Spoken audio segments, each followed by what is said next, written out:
Lovelies, welcome back to my channel. இந்த சீரிஸோட அடுத்த எபிசோட் பார்த்துடலாமா? அதுக்கு முன்னாடி நீங்கள் யாராவது இன்னும் என்னோட சேனலுக்கு சப்ஸ்கிரைப் பண்ணலன்னா சப்ஸ்கிரைப் பண்ணிக்கோங்க. கீழே இருக்க ஹாய் பட்டனை தட்டி விட்டுக்கோங்க. அரண்மனையில் அந்த பெரிய ஈவெண்ட் நடந்துட்டு இருக்கு இல்லையா, அங்கே தான் இப்போ நைட் பார்ட்டி ஸ்டார்ட் ஆக போகுது.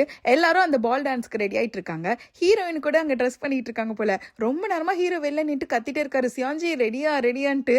இருந்தாலும் அவன் ரெடியான மாதிரியே தெரியல. இதை வரேன்ட்டு சொல்லிட்டு இருக்கா. இருந்தாலும் அவன் திருப்பி கத்திட்டு இருக்கானா. ஐயோ, அவருக்கு பொறுமையே இல்ல அப்படின்னு சொல்லிட்டு அங்க இருக்க மேட்ஸ் கிட்ட எல்லாம் சொல்லிட்டு இருக்காங்க. மறுபடியும் கூப்பிடும்போது டேய் இருடா வர அப்படின்ற மாதிரி சொல்றாங்க. உடனே மேட்ஸ்லாம் ஐயோ நீங்க அப்பெல்லாம் பேசக்கூடாது, நீங்க ஃபியூச்சர் இளவரசி அந்த மாதிரிலாம் பேசாதீங்க அப்படி சொல்றாங்க.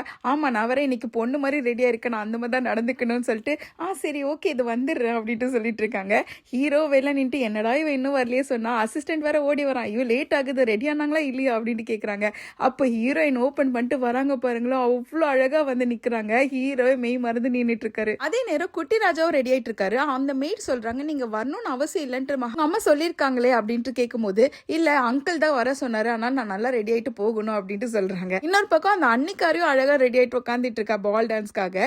கூட பிரைம் மினிஸ்டர் வேற ஆடுறதுக்காக கூப்பிட்டுருவா போல. அவனும் அழகா ட்ரெஸ் பண்ணிட்டு வந்துட்டு உங்க உத்தரவு மீறி நான் நடந்துக்க மாட்டேன், நீங்க கூப்பிட்டீங்க நான் வந்துட்டுன்னு சொல்றாங்க. அப்படியே ரெண்டு பேரும் ஒன்னா சேர்ந்து அந்த பால் டான்ஸ்க்கு போறாங்க. அங்க இருக்கவங்க எல்லாம் வந்துட்டு ஹானர் பண்ணிட்டு இருக்காங்களா. அந்த இடத்துல அன்னிக்காரி ஒரு பொண்ணு பார்த்துட்டு இளவரசருக்கு கல்யாணம் பண்றதுக்காக பார்த்திருந்தா இல்லையா, அந்த பொண்ணு கூட வந்துட்டு ஹானர் பண்றா. இவளை பார்த்துட்டு பிரைம் மினிஸ்டர் கிட்ட சொல்றாங்க, இந்த பொண்ணு பார்க்க ஹம்பலாவும் கைண்டாவும் இருக்கா இல்லையா, இவ்வளவுதான் வந்துட்டு நான் இளவரசருக்கு கல்யாணம் பண்றதுக்காக தேர்ந்தெடுத்திருக்கேன் அப்படின்ட்டு சொல்றாங்க. அப்ப பிரைம் மினிஸ்டர் முழிச்சு பார்த்துட்டு இருக்காங்க. அந்த இடத்துல ஹீரோவும் ஹீரோயினும் கிராண்ட் என்ட்ரி கொடுக்குறாங்க. வரும்போது அவ்வளவு அழகா இருக்காங்க ஜோடியா பாக்குறதுக்கு. அவங்க ரெண்டு பேரும் அப்படியே வந்து அந்த அன்னிக்கும் வந்து ஹானர் பண்ணிடுறாங்க. இப்ப அந்த அன்னிக்காரியும் பிரைம் மினிஸ்டர் கிட்ட சொல்றா, ஹீரோ தான் கம்பல் பண்ணி இந்த பொண்ணை இன்வைட் பண்ண சொன்னாங்க, ஏன்னா ஹீரோ பிரேக்கப் பண்ண போறான், அதனாலதான் ஹீரோனுக்கு இது ஒரு பெஸ்ட் கிஃப்டா இருக்கும்னு நினைச்சிட்டு அவன் சொன்னா, சரின்ட்டு நானும் ஒத்துக்கிட்டேன் அப்படி சொல்றாங்களா. அப்பவும் பிரைம் மினிஸ்டர் முழிச்சு பாக்குறாரு, ஒருவேளை இவங்க ரெண்டு பேருக்கும் கேன்சல் ஆயிடுமா அப்படின்ட்டு. ஆனா எதிர்க்க நடக்கிறதுலாம் பார்த்தா அந்த மாதிரி தெரியல. ஹீரோ ஹீரோயினும் ஒன்னா சேர்ந்து பால் டான்ஸ் ஆரம்பிச்சிடுறாங்க. ரொம்ப கியூட்டா இருக்கு. அப்படி டான்ஸ் ஆடிட்டு இருக்கும் போதே ஹீரோனும் ஹீரோ பேசிட்டு இருக்காங்களா. அவ சொல்றா, இந்த மாதிரி டிராமா நல்லதா இருக்கு, ஆனா இன்னும் எஃபெக்டிவா இருக்கணுமேன்ற மாதிரி சொல்றாங்க. அதுக்கு ஹீரோவும் நான் பண்றதுக்கு அப்படியே ஃபாலோ பண்ண மட்டும் போதும் அப்படின்ட்டு சொல்லிட்டு டான்ஸ் கண்டினியூ பண்றாங்க. ஃபைனலா அந்த டான்ஸ் ஆடி முடிச்சிட்ட பிறகு நம்மள சுத்தி நிறைய பேர் இருக்காங்க, எல்லா கண்ணும் நம்ம மேலதான் இருக்கு, இப்ப நடக்க போறதா ஹைலைட் அப்படி சொல்லிட்டு ஹீரோ அப்படியே முட்டி போட்டு ராயல் ப்ரப்போசல் கொடுக்குறாங்க ஹீரோயினுக்கு. ஹீரோயினே எதிர்பார்க்கல. அது மட்டும் இல்ல, ஹீரோ ப்ரப்போஸ் பண்றதுக்காக அவங்க அம்மாவோட ரிங் தான் யூஸ் பண்ணிருக்காங்க. எல்லாரும் சொல்றாங்க, ஐயோ இது மகாராணியோட ரிங் ஆச்சு, இது அவளுக்கு கொடுக்குறாங்களா, அவ ரொம்ப லக்கி அப்படிலாம் சொல்லிட்டு இருக்காங்க. இப்போ ஹீரோயினை பார்த்து ஹீரோ சொல்றாரு, எனக்கு தெரியும் உன்னை விட என்னோட தகுதி ரொம்ப கம்மி தான், இருந்தாலும் என்ன நீ உன் வாழ்க்கையில சேர்த்துப்பியா, என்ன நீ கல்யாணம் பண்ணிப்பியா அப்படி கேட்குறாங்களா. யாராலும் இப்படி கேட்டா மறுக்க முடியும். ஹீரோயினும் ஒத்துக்கிட்டு அப்படியே ரெண்டு பேரும் அந்த ரிங் ஷேர் பண்ணிக்கிறாங்க. இது என்ன ஹைலைட், இதையும் தாண்டி ஒன்னு இருக்குன்ற மாதிரி ஹீரோ இப்ப ஹீரோயினை கூட்டிட்டு ஸ்ட்ரெயிட்டா ராஜா கிட்ட தான் போறாங்க. ராஜா எங்க கல்யாணத்துக்கு நீங்க ஒத்துக்கிறீங்களா, உங்க பிளெஸிங்ஸ் எனக்கு தருவீங்களான்னு சொல்றாங்களா. இப்பதான் புரியுது எதுக்கு ராஜாவை ஹீரோ கிளம்பி வர சொல்லியிருப்பாருன்ட்டு. ஏன்னா ராஜா மட்டும் இந்த கல்யாணத்துக்கு ஒத்துக்கிட்டாருன்னா யாராலுமே இந்த கல்யாணத்தை ஸ்டாப் பண்ணவே முடியாது. எந்த நிலைமையிலும் இந்த கல்யாணம் நடந்தே தீரும். இதை கொஞ்சம் கூட எதிர்பார்க்கலாம் அவங்க அண்ணி. அவ உடனே ஓடி வந்துட்டு சிக்னல் காமிக்கிறா, ஒத்துக்காதன்ட்டு. இருந்தாலும் அவனுக்கு அவங்க அங்கிள் தானே முக்கியம். அதனால குட்டி ராஜாவும் அவரோட அப்ரூவலை கொடுத்துட்டு உங்களுக்கு என்னோட பிளெஸிங் எப்பவுமே இருக்கும் அப்படின்ற மாதிரி சொல்லிடுறாங்க. இதை வந்து சைட்ல இருக்க எல்லா பிரஸ்காரங்களும் போட்டோ எடுத்துக்கிறாங்க. இப்ப அங்க இருக்க எல்லாருமே இந்த என்கேஜ்மெண்ட்டுக்கு ஒரு விட்னஸ் ஆயிடுறாங்க.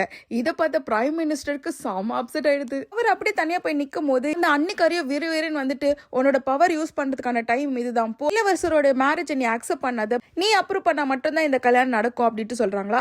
அதுக்கு அவனும், நான் எப்படி ராஜாவோட வார்த்தைக்கு அகேன்ஸ்டா பண்ண முடியும் அப்படி சொல்றாங்க. எனக்கு இந்த குடும்பத்தோட அமைதியும் நீங்க எல்லாரும் ஒன்னா இருக்கிறது தான் வேணும், அதனால நான் இதுக்கு என்னைக்கு போக மாட்டேன் அப்படின்ட்டு சொல்லிட்டு அங்க இருந்து கிளம்பிடுறாரு. இவ்வளவு கோவமா பின்னாடியே போறா. ஹீரோ போயிட்டு அவங்க அண்ணிய டான்ஸ் ஆடுறதுக்கு கூப்பிடுறாங்க.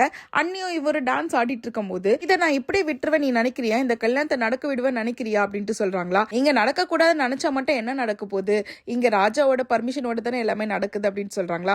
கரெக்ட் தான், இருந்தாலும் இன்னும் பிரைம் மினிஸ்டர் அப்ரூவ் பண்ணும் இல்லையா அப்படின்ட்டு சொல்றாங்க.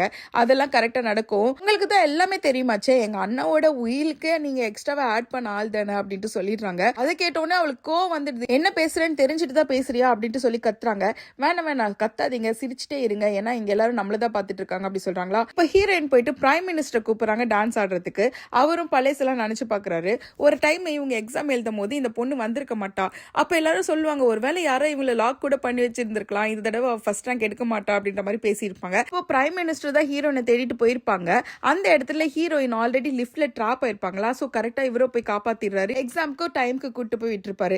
அதை யோசிச்சு பார்த்துட்டு சரி வா டான்ஸ் ஆடலாம் அப்படின்னு சொல்லிட்டு 2 பேரும் டான்ஸ் ஆடிட்டு இருக்காங்க. இந்த நேரத்துல ஹீரோயின் கேக்குறாங்க, இன்னும் எங்களோட மேரேஜ்க்கு நீங்க அகேன்ஸ்டா தான் இருக்கீங்களா, எங்களுக்கு அப்ரூவல் தர மாட்டீங்களா அப்படின்னு. அதுக்கு அவரும் யோசிச்சுட்டு சரி இதுக்கு மேல நீ எனக்கு பொய்யே சொல்ல மாட்டேன்ட்டு சொல்லு, அப்ப நான் உனக்கு அகேன்ஸ்டா நிக்க மாட்டேன், எல்லாத்துலயும் உனக்கு சப்போர்ட் பண்ணி நிக்கிறேன் அப்படின்னு சொல்லும் போது ஹீரோயின் யோசிச்சுட்டு சரி இனிமேட்டு ஏதோ உங்ககிட்ட மறைக்க மாட்டேன், பொய் சொல்ல மாட்டேன்னு ஒத்துக்கிறாங்க. அப்படியே அந்த டான்ஸ் அங்க முடியுது. இப்ப ஹீரோயினும் ஹீரோவும் தனியா நின்று பேசிட்டு இருக்காங்களா.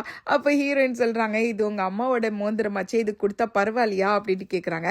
பரவாயில்லையான்னு கேட்டா அப்பரவா இல்லதான், ஏன்னா எங்க அம்மாவோட மோந்திரம் இது, அதனால கல்யாணம் பண்ணிட்டு டிவோர்ஸ் பண்ணும்போது எனக்கு கண்டிப்பா திருப்பி கொடுத்துடணும், இது இந்த நாட்டோட பொக்கிஷமா காப்பாத்திட்டு வராங்க அப்படி சொல்றாங்க. அப்படியா, அப்ப நீ இப்பவே வச்சுக்கோ அப்படி சொல்லி கழட்டு போறாங்களா. சரி சரி வச்சுக்கோ, எப்படி இருந்தாலும் எங்க அம்மாக்கு இது பிடிக்காது, அதனால எனக்கு வேணா நீயே கூட ஃபுல்லா வச்சுக்கலாம் அப்படி சொல்றாங்க. உங்க அம்மாக்கு அது பிடிக்காதுன்னா அப்போ ஒன்னதான் உங்க அம்மாக்கு பிடிக்க போலியே, இந்த நாட்டோட பொக்கிஷத்தை உன்கிட்ட தான் கொடுத்திருக்காங்க அப்படின்ட்டு சொல்றாங்க. உண்மைதான், எங்க அம்மா எனக்கு தான் இது வந்து சேரணும்னு நினைக்கும் போது எங்க அப்பா நினைச்சாரு எனக்கு எதுவுமே வரக்கூடாதுன்ட்டு, ஆனா எங்க அம்மாவோட கடைசி ஆசைன்றனால இது எனக்கே வந்துருச்சு அப்படின்ட்டு சொல்லிட்டு இருக்காங்க. அப்படி ஹீரோயினை திரும்பி பார்த்தா அங்க அவங்க தேவதை மாதிரி அந்த ஆத்திரியில ஜொலிச்சிட்டு இருக்காங்க. உடனே ஹீரோக்கு அவங்க மேல லவ் அதிகமாயிடுச்சு போல, பக்கத்துல போயிட்டு காலில் இருக்க முடியெல்லாம் ஒதுக்கி விட்டுட்டு இருக்காங்க. அப்ப ஹீரோயின் வர ஆன் பார்த்துட்டு இருக்காங்க. இப்படியே இவங்களோட ரொமான்டிக் டைமையும் அங்க ஸ்பெண்ட் பண்ணிட்டு இருக்காங்களா. இன்னொரு பக்கம் பார்த்தா ஹீரோவோட அசிஸ்டன்ட்டோ ஹீரோயினோட அசிஸ்டன்ட்டோ உட்காந்து பேசிட்டு இருக்காங்க. அங்க அவரு பூவெல்லாம் எடுத்து வச்சுட்டு அரேஞ்ச் பண்ணிட்டு இருக்காரு. அந்த இடத்துக்கு ஹீரோவும் வந்துட்டு நடந்த விஷயத்துக்கு மீடியாவோட ரெஸ்பான்ஸ் எப்படி இருக்கு அப்படின்னு கேக்குறாங்க. நீங்களே பாருங்க இதோட ரெஸ்பான்ஸ் எப்படி இருக்குன்ட்டு. ஆல்ரெடி நமக்கு இன்டர்நேஷனல் லெவல்ல பிசினஸ் ஸ்டார்ட் ஆக ஆரம்பிச்சிருச்சு. நிறைய பேர் இன்டர்வியூ வரை கேட்டிருக்காங்க.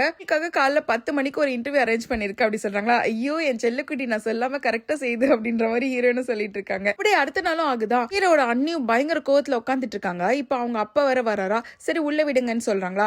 அவங்க வந்துட்டு கல்யாணத்துக்கு ஒத்துக்கிட்டியா, இது இப்படிதான் நடக்க போதா, நான் வேணா ராஜா கிட்ட பேசிட்டு அப்ரூவலை கேன்சல் பண்ண சொல்லுவான்னு கேக்குறாங்க.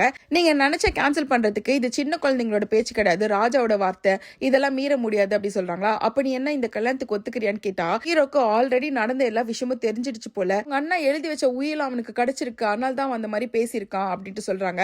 பிளாஷ்பேக்ல என்ன நடந்திருக்கும்னா ஹீரோட அண்ணா ராஜாவா இருந்திருப்பாங்க. அந்த டைம்ல ஒரு உயில் எழுதி வச்சிருப்பாரு, எனக்கு பதிலா என் தம்பி தான் வந்து ராஜா ஆக போறான், எனக்கு இதுல விருப்பம் இல்லை, ராஜா பதவியில இருந்து வெளியில வந்துடுறா அப்படின்ட்டு ஒரு நோட்டீஸ் மாதிரி எழுதிட்டு அதுல ஸ்டாம்பும் பண்ணிடுறாரு போல. இது அவங்க வைஃப் தான் பார்த்துட்டு நீங்க பதவியே இல்லாம இருக்கிறதுக்கு செத்து போலாம் அப்படின்ட்டு சொல்லிட்டு அங்க எதுவும் நடந்திருக்கோ அதுதான் வந்து அவங்க அப்பா கிட்ட சொல்லிட்டு இருக்காங்க. அவன் இவ்வளவு தைரியமா பேசுறானா, அவன் கிட்ட ஏதோ ஒரு எவிடன்ஸ் இல்லாம பேச மாட்டான், அதனால இந்த மேரேஜ்க்கு இப்போதைக்கு நம்ம அக்செப்ட் பண்ணிக்கலாம். இந்த டைம்ல ஹீரோவோட ஒரே வீக்னஸ் ஹீரோயினா தான் தெரியறானால அவளை எப்பவுமே நம்ம கையெட்டின தூரத்திலே வச்சுக்கலாம் அப்படின்ட்டு சொல்லிட்டு அவங்களும் முடிவெடுத்துறாங்க. இன்னொரு பக்கம் ஹீரோனோட அண்ணா அண்ணி இருப்பாங்கல்ல, அவங்க வேற அவ வந்து ராயல் ஃபேமிலியில கல்யாணம் பண்ணிட்டு போறா, அப்ப அவளோட பிசினஸ்லாம் நம்ம தான் பாத்துக்க போறோம், ஜாலி ஜாலி அப்படின்னு சொல்லிட்டு இருக்காங்க. அந்த டைம்ல அவங்க அப்பாவும் வந்துட்டு அவங்க மருமக கிட்ட உங்களோட அப்பா அம்மா 2 பேரும் வர சொல்லுங்க, நம்ம அரண்மனையில ஒரு ஆள் வைக்கணும், அப்பதான் ஹீரோனுக்கு சப்போர்ட் பண்றதுக்கு இருப்பாங்க அப்படின்ட்டு சொல்றாங்க. அப்ப அண்ணா அண்ணி வர யோசிக்கிறாங்க, இவருக்கு தான் இவளை பிடிக்காது, ஆனா எதுக்கு இவ்வளவு அக்கறையோடு நடந்துக்கிறாங்கன்ட்டு. அப்படியே ஹீரோயினும் வந்து பாக்குறாங்களா. ஹீரோயின் கிட்ட வந்துட்டு உன் மோந்திரம் ரொம்ப நல்லா இருக்குல்ல, எவ்வளவு கேரட் அந்த மாதிரிலாம் சொல்லி கேட்டுட்டு இருக்காங்க. இப்ப ஹீரோயினும் நான் உன்கிட்ட கொடுத்த வேலை என்ன ஆச்சு, அவனை கண்டுபிடிச்சிட்டியா அந்த மெக்கானிக்கன்னு கேட்டா உடனே அவங்க அண்ணாவோ நான் சொல்றேன் நீ பயப்படாத, அவன் ஆல்ரெடி செத்து போயிட்டான், அவனை யாரும் கொலை பண்ணிட்டாங்க அப்படின்ட்டு சொல்றாங்க. ஹீரோயினுக்கு ஒரே அப்செட் எடுது, நான் தான் அவனை கொண்டிருக்கணும், எவனோ ஒருத்த முன்னிக்கிட்டான் அப்படின்ட்டு சொல்லிட்டு அந்த சோஃபாவை போட்டு அடிச்சிட்டு இருக்காங்க. இப்ப அந்த அசிஸ்டன்ட்டும் வந்துட்டு உங்களுக்கு இன்டர்வியூ ஸ்டார்ட் ஆக போது வாங்க போலாம் சொல்லி கூட்டு போறாங்க. அங்க போனா எல்லாம் கிரிஞ்சி கொஸ்டின்ஸ் தான் கேட்டுட்டு இருக்காங்க. நீங்க 2 பேரும் எப்போ மீட் பண்ணீங்க, அப்பவே உங்களுக்கு லவ் வந்துருச்சா என்ன, உங்களுக்கு ஹீரோ நினைச்சா என்ன தோணுது, அந்த மாதிரிலாம் சொல்லி கேட்கும் போது ஹீரோயின் சொல்றாங்க நாங்க ஸ்கூல்ல இருந்தே பாத்துக்கிட்டோம், அப்பவே எங்களுக்கு தெரியும், ஆனா நாங்க அந்த டைம்ல லவ்லாம் பண்ணல சொல்றாங்க. அது மட்டும் இல்ல ஹீரோ வந்து எப்பவுமே எனக்கு ஓவர் ப்ரொடெக்டிவா இருப்பாரு, நான் ஒரு சின்ன கிளாஸ் நினைச்சுக்கிட்டாரு, எனக்கு சின்னதா தொட்டாவே நான் உடஞ்சிருவேன் நினைச்சிட்டு இருக்காரு, அதனால எப்பவுமே எனக்கு ப்ரொடெக்டிவா இருப்பாரு அப்படின்ட்டு பேசிட்டு இருக்காங்க. நடுவுல வேற ஹீரோயின் போட்டிருக்க மோந்திரத்தை காமிச்சு ஹீரோக்கு போஸ் கொடுத்துட்டு இருக்காங்க. இது எல்லாத்தையும் வந்துட்டு டிராஃப்ட் வெர்ஷனா ஹீரோக்கு வேற கொடுத்துருப்பாங்க போல. அவர் படிச்சு பார்த்துட்டு விழுது விழுது சிரிச்சிட்டு இருக்காரு. கட் பண்ணா ஹீரோயின் இப்போ ஹீரோவோட பிரைவேட் வீட்டுக்கு தான் வந்திருக்காங்க. அங்க இருக்கவங்க எல்லாம் எல்லாரும் ஓடி வந்துட்டு ஹக் பண்றாங்க ஹீரோயின். பார்த்தா கூடவே டோவும் வந்திருக்காங்க. இன்னும் உங்க அசிஸ்டன்ட் எங்கேயும் வந்திருக்காங்கன்னு கேட்டா இனிமேட்டு இவ என் கூட தான் இருக்க போறான்னு சொல்றாங்களா. அப்ப ஹீரோயினோட திங்ஸ் எல்லாம் எடுத்துட்டு போய் உள்ள வச்சிட்டு இருக்கும் போது அங்க ஒரு சர்வன்ட் இருப்பாங்க. அவ தான் வந்து அந்த மெயின் ஸ்பை. அவ வந்துட்டு அவங்களோட ஸ்டப்ஸ் எல்லாம் பாத்துட்டு இருக்கும் போது உனக்கு அந்த ஹேண்ட்பேக் பிடிச்சிருக்கான்ட்டு ஹீரோயின் கேக்குறாங்க. இல்ல இல்ல நான் சும்மா தான் பாத்துட்டு இருக்கேன் அப்படின்ட்டு சொல்றாங்களா. கரெக்டா அசிஸ்டன்ட்டும் உள்ள வந்துடா. இனிமேட்டு எல்லாத்தையும் நான் பாத்துக்கிறேன் நீ போன்னு சொல்றாங்க. இல்ல நான் பண்றேன் அப்படின்ட்டு சொல்லும் போது இல்ல நான் பாத்துக்கிறேன் அப்படி ஒரு மாதிரி முறைக்கும் போது அவ பயந்து ஓடிடுறா. இந்த இடத்துல தான் என்ன நடந்திருக்கும்னு காமிக்கிறாங்க. ஹீரோயின் வந்துட்டு சொல்லியிருப்பாங்க, நாளைக்கு இன்டர்வியூ இருக்கு, நான் இந்த மோதிரம் போட்டுக்கவா அப்படின்னு கேட்டிருப்பாங்களா. அப்ப ஹீரோ இல்ல, ஓ இஷ்டம், நீ எப்போ வேணாலும் போட்டுக்கலாம் அப்படின்ட்டு சொல்றாங்க. அது கூடவே டோக் கிட்ட பேசிட்டு இருக்கும்போது ஹீரோயின் இந்த தடவை வீட்டுக்கு போகும்போது அவங்க ரொம்ப கேர்ஃபுல்லா இருக்கணும், ஏன்னா அங்க ஒரு ஸ்பை இருக்காங்க அப்படின்ட்டு சொல்றாங்க. அவரோட டீடைல்ஸும் எங்க கிட்ட இருக்குன்ற மாதிரி அந்த அசிஸ்டன்ட் கொடுக்குறான். நாங்க நினைச்சோம் அந்த பொண்ணை துரத்தலான்ட்டு, ஆனா இந்த பொண்ணு போனா இன்னொருத்தி வருவா, அதனால இந்த விஷயத்த நம்ம கொஞ்சம் கேர்ஃபுல்லா ஹேண்டில் பண்ணணும்னு சொல்றாங்களா. அப்ப அந்த அசிஸ்டன்ட் தான் சொல்லிருப்பா, நான் வேணா ஹீரோயினோட தங்குறேன், அதனால நான் அவங்க இன்னும் கூட கொஞ்சம் சேஃபா இருப்பாங்க அப்படின்ட்டு சொல்றாங்க. இப்படிதான் அசிஸ்டன்ட்டும் ஹீரோயினோட வந்திருப்பாங்க. இப்போ ஹீரோயினுக்கு ஹீரோ கிட்ட இருந்து கால் வருது. அவர் சொல்றாரு, நாளைக்கு நீ பேலஸ்க்கு வா, நம்ம கல்யாணத்தை பத்தி பேசணும், நீ ஓட்டிட்டு வர வேண்டாம், நானே உனக்கு கார் அனுப்புறேன், நேரா வந்துரு அப்படின்னு சொல்றாரு. அடுத்த நாள் ஹீரோயினும் பேலஸ்க்கு வந்துடுறாங்க. அந்த இடத்துல பிரைம் மினிஸ்டரும் வந்திருக்காங்க. இவங்க 2 பேரும் ஒன்னா போயிட்டு இருக்காங்களா. அப்ப ஹீரோயின் கேக்குறாங்க, நீங்களும் வந்திருக்கீங்களா, நீங்களும் எங்களோட கல்யாணத்துக்குலாம் அரேஞ்ச்மெண்ட் பண்ண போறீங்களா அப்படி கேக்குறாங்க. கண்டிப்பா இது ஒரு பெரிய மேட்டர் இல்லையா, நானும் தான் இருப்பேன் அப்படி சொல்லிட்டு 2 பேரும் உள்ள போறாங்களா. அப்ப ஹீரோ கிட்ட சொல்றாங்க, ஹீரோயின் வந்திருக்காங்க, உள்ள அனுப்பலாமான்ட்டு. அப்போ உடனே ஹீரோ கெத்தா உட்காந்துட்டு இப்ப அனுப்பு அப்படி சொல்றாங்களா. கூடவே பிரைம் மினிஸ்டரும் வந்திருக்காரு அப்படி சொன்னா உடனே அவர் நார்மல் ஆயிட்டு, சரி சரி 2 பேரும் உள்ள அனுப்புங்க அப்படி சொல்லிட்டு 2 பேரும் உள்ள வர வச்சிருக்காங்க. அவங்க 2 பேரும் ஒன்னா உட்காந்துட்டு இருக்கிறத பார்த்த உடனே ஹீரோக்கு ஒரு மாதிரி ஆயிடுதா. ஆமா, நீங்க 2 பேரும் என்ன ஒன்னா வந்தீங்களா அப்படி கேக்குறாங்களா. இல்ல இல்ல, நாங்க 2 பேரும் தனியா தான் வந்து கேட்ல தான் மீட் பண்ணோம் அப்படின்னு சொல்ல உடனே நார்மல் ஆயிடுறாரு.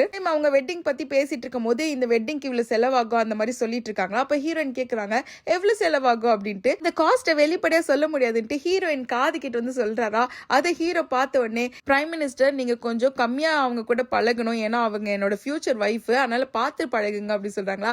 இல்ல, உங்களுக்கும் அவங்களுக்கும் நடக்குது எல்லாமே எனக்கு தெரியும் அப்படின்ட்டு பிரைம் மினிஸ்டர் போட்டு உடைச்சிடுறாரு.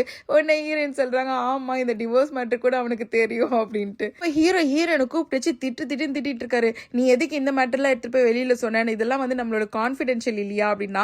உனக்காக நான் அவனை பகிச்சிக்க முடியாது, ஏன்னா இப்ப நடக்க போற எல்லா அப்ரூவல்லையும் அவனோட இது வேணும் நமக்கு, அதனாலதான் அவன் கூட கொஞ்சம் நல்லா பழகுற, அது மட்டும் கிடையாது, நீ தான் எனக்கு புதுசு, இவன் வந்து என்னோட சின்ன வயசுல இருந்து ஃப்ரெண்ட் அப்படின்ட்டு சொல்றாங்க. நீ ஒரு பிசினஸ் உமன் தானே, எல்லாரையும் எப்படி பச்சையா நம்பிடுவியா, உன்னோட பிசினஸ்ல எத்தனை பேர் எதிரியா இருக்காங்க, இவனும் அந்த மாதிரி ஒரு ஆளா இருந்தா என்ன பண்ணுவா அப்படின்னு கேக்குறாங்க. அதுக்கு ஹீரோயின் சொல்றாங்க, உன்னதான் நான் பிளைண்டா ட்ரஸ்ட் பண்ணிட்டு இருக்கேன், உன்கிட்ட தான் முதல்ல நான் கான்ட்ராக்டே போட்டிருக்கணும் அப்படின்ட்டு சொல்றாங்களா. ஓ அந்த அளவு ஆயிடுச்சா, அப்பவா கான்ட்ராக்ட் போடலாம் சொல்லிட்டு 2 பேரும் உட்காந்துட்டு கான்ட்ராக்ட் எழுத ஆரம்பிக்கிறாங்க. கான்ட்ராக்ட்ல என்ன எழுதுறாங்கன்னா, இப்பல இருந்து 3 இயர்ஸ்ல நமக்கு டிவோர்ஸ் ஆகும், இல்ல சீக்கிரம் நடக்குதோ அவ்வளவு நல்லது நமக்கு அப்படின்ட்டு எழுதுறாங்க. பத்தாதுக்கு டிவோர்ஸ் ஆன பிறகு என்கிட்ட இருக்கிற சொத்துல வேணும்னா நீ என்கிட்ட ஃபைட் பண்ணி வாங்கிக்கலாம் அப்படின்னு சொல்றாங்க. ஆமா, இந்த குட்டி காசுக்கு நான் உங்ககிட்ட ஃபைட் வர பண்றாங்க, எனக்கு எந்த காசும் வேண்டாம் அப்படின்ட்டு ஹீரோயின் சொல்லிடுறாங்க. கல்யாணத்துக்கு முன்னாடியோ பின்னாடியோ உனக்கும் எனக்கும் நடந்த விஷயத்தை பத்தி நம்ம வெளியில சொல்லக்கூடாது, உனக்கும் இந்த பேலஸ்க்கும் இடையில நடந்தது கூட நீ யார்கிட்டயும் சொல்லக்கூடாது, மொத்தமா இந்த 3 வருஷத்துல என்ன நடந்தாலும் நான் எதையும் சொல்லக்கூடாது, அதானே. ஓகே கரெக்ட், நான் ஃபாலோ பண்ணிக்கிறேன் அப்படின்னு சொல்றாங்க. அது மட்டும் கிடையாது, நமக்குள்ள ஏதாவது நடந்தா கூட அது நம்ம ஃபேக்கா தானே பண்றோம், அதையும் நீ மறந்துடலாம், எது பிரச்சனையும் இல்லை சொல்றாங்களா. அப்ப ஹீரோயினுக்கு ஒரு மாதிரி ஆயிடுது. இந்த டைம்ல கரெக்டா ஹீரோவோட அண்ணி வந்துடுறாங்க. அவங்க இதெல்லாம் பார்த்தா மாட்டிப்போம் அப்படி சொல்லிட்டு டக்குன்னு இந்த கான்ட்ராக்ட் பேப்பர்லாம் எடுத்து ஒழிச்சு வச்சிட்டு இருக்காங்களா. இப்ப உள்ள அனுப்புங்க அப்படி சொல்றாங்க. ஹீரோ வேற கூல் டவுன் ஆகிறதுக்காக ஹீரோயின் கையை பிடிச்சிட்டு இருக்காங்க. இப்ப அன்னிக்காரியும் உள்ள வந்தோடனே முதல்ல பார்க்கறது அவங்க கை பிடிச்சிட்டு இருக்கதான். உடனே ஹீரோயின் கையை விட்டுட்டு அவங்களுக்கு ஹானர் பண்றாங்க. நீ இங்க வந்திருக்கேன்னு கேள்விப்பட்டேன், அதனாலதான் இன்னைக்கு நைட்டு டின்னர் என் கூட இருங்க அப்படின்ட்டு சொல்றாங்களா. சரி ஓகே கண்டிப்பா சாப்பிடுறோம் சொல்றாங்க. இப்போ ஹீரோயின், ஹீரோ, அதுக்கப்புறம் அண்ணி, இவங்க 3 பேரும் டின்னர் சாப்பிடறதுக்கு போயிருக்காங்க. அவங்களோட அசிஸ்டன்ஸ் 2 பேரும் தனியா வெளியில டின்னர் சாப்பிடுறாங்க. அப்போ அவங்க சொல்றாங்க, எல்லாம் நல்ல விதமா போகும் இல்ல, யாருக்கும் எந்த பிரச்சனையும் இருக்காது இல்லைன்ற மாதிரி டிஸ்கஸ் பண்ணிட்டு இருக்காங்க. வேற அந்த ஹீரோட அசிஸ்டன்ட் சொல்றான், எனக்கு என்னவோ ஹீரோவும் ஹீரோயினும் 2 பேரும் ஒருத்தர் மேல ஒருத்தர் உண்மையாவே லவ் பண்ண ஆரம்பிச்சிருவாங்க போலயே அப்படின்ற மாதிரி. அதுக்கு டோ சொல்றாங்க, அதெல்லாம் நடக்காது, உங்க 2 பேருக்கும் வேற வேற கேரக்டர், அதெல்லாம் செட்டே ஆகாது அப்படின்னு சொல்லிட்டு இருக்காங்க. இவன் வேற அவளுக்கு ரூட் போடுறான் போல, ஒரே ஃபிளர்ட்டிங்காவே பேசிட்டு இருக்கான். உங்க 2 பேருக்கு செட் ஆகாதுன்னு சொல்றீங்களே, அப்போ உங்க டைப் என்ன அப்படின்ட்டு கேக்குறாங்க.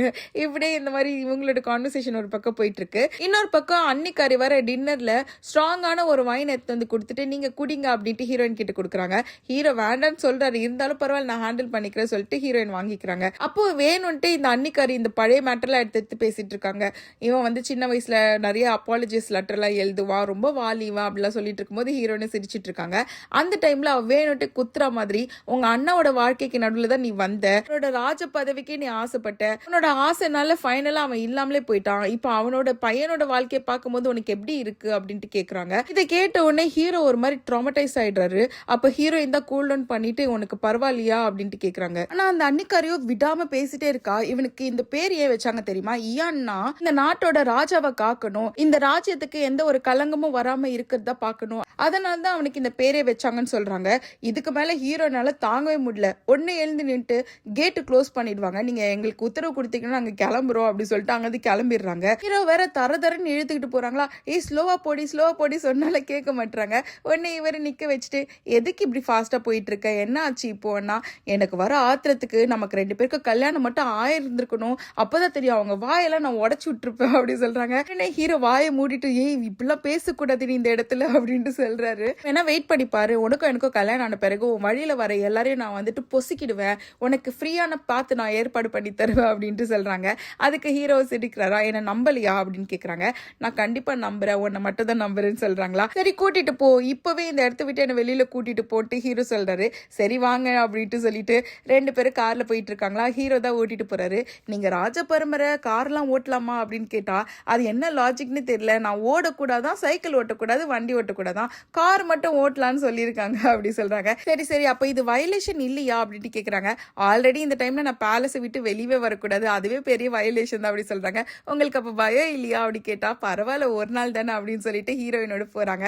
எனக்கு கூட தான் பறக்கணும்னு ஆசை இருக்கு, ஆனா எனக்கு அதெல்லாம் நடக்காது இல்லையா அப்படின்னு சொல்லும்போது, உனக்கு என்ன இப்போ பறக்கணுமா, வா நான் ஒரு இடத்துக்கு கூட்டு போறாங்க. அங்க போனா ஹீரோயினுக்கு தனியா ஒரு யாச்சே வச்சிருக்காங்க, அதுல ஏத்தி கொண்டு போறாங்களா. இதுக்கு நடுவில் குட்டி ராஜா வேற ஹீரோவே தேடி வந்துடுறாங்க. ஆனா அவங்க இல்லைன்றதுனால டிசப்பாயிண்ட் ஆயிட்டு போயிடுறாங்க. அங்க இருக்க டோ வேற ஐயோ இவர் இவ்வளவு கியூட்டா இருக்காரு அப்படின்னு சொல்லிட்டு அவங்களுக்குள்ளே பேசிக்கிறாங்க. இந்த யாச்சில ஏறிட்டு ஹீரோயினு போயிட்டு இருக்காங்க.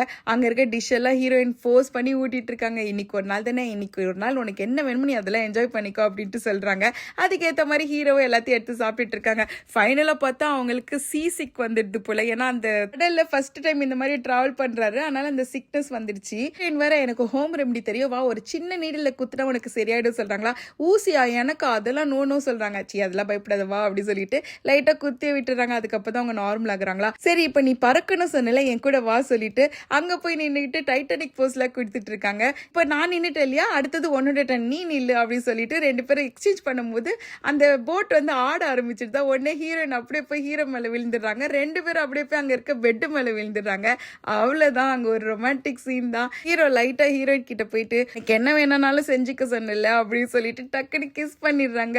அப்படியே ஹீரோயினும் சேர்ந்து கிஸ் பண்றாங்க. அந்த நைட் அப்படியே ரொமான்டிக் நைட்டா போகுது. அப்படியே இந்த எபிசோடே முடிக்கிறாங்க. அடுத்த எபிசோட் நெக்ஸ்ட் சாட்டர்டே வரும், அப்ப கண்டினியூ பண்ணலாம். நீங்க இன்னும் என்னோட சேனலுக்கு சப்ஸ்கிரைப் பண்ணனா சப்ஸ்கிரைப் பண்ணிக்கோங்க. இந்த வீடியோ எக்ஸ்பிளைன் பண்ண விதம் உங்களுக்கு பிடிச்சிருந்தா ஒரு லைக் போட்டுக்கோங்க. தேங்க்ஸ் ஃபார் வாட்சிங். நம்ம நெக்ஸ்ட் வீடியோல பார்க்கலாம்.